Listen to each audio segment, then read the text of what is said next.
Czechoslovak camouflage Dubák. Dubák in Czech language would translate as oakman, with a little cryptic monster feeling to it. It's hard to describe for English speakers. Dub means oak tree. The ak adjective means it is a man. Same as in Czech language, ghillie suit is referred to as heikal. Heikal is a Czech, West Slavic mythic creature, usually described as a forest demon that cannot be seen by naked eye in the forest until it's too late. Dubák is also a name for a mushroom, hřib dubák. Back to the camouflage. Czechoslovakia used surprisingly high amount of German stuff in the 50s and 60s.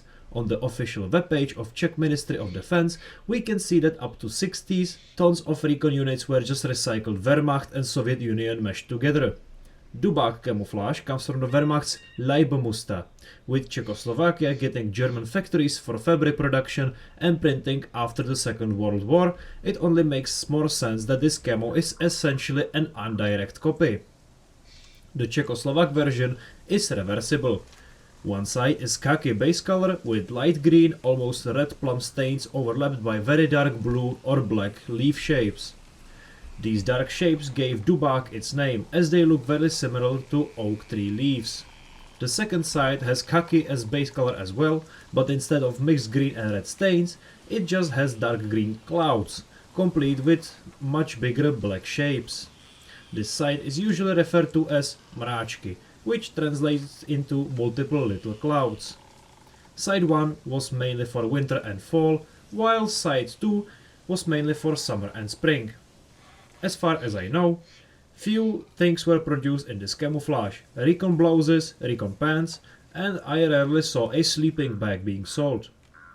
This camo stayed in the Czechoslovak recon units mostly up to the 60s, when they got replaced by mlok, but was used in the army as barracks clothes or work clothes up until 80s.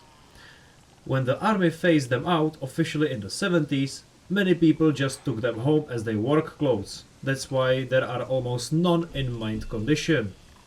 It was the times of socialism. You took what you could and used it until it fell apart. The example you see in the video is a rescue piece. Dad found it sticking out of a trash can while on vacation near the Czech-German border. It has many of its features missing, but crazy thing is, even in this condition its value is pretty high. There are just very little amounts of these left. The man in this video is my father himself. I thought it would be appropriate to include him in the video, since he himself is from the 1950s. Plus, take a look at this photo, from year circa 1978 to 1979. This is my dad after his conscription was over. Recognize the pattern on his pants? It's Dubák.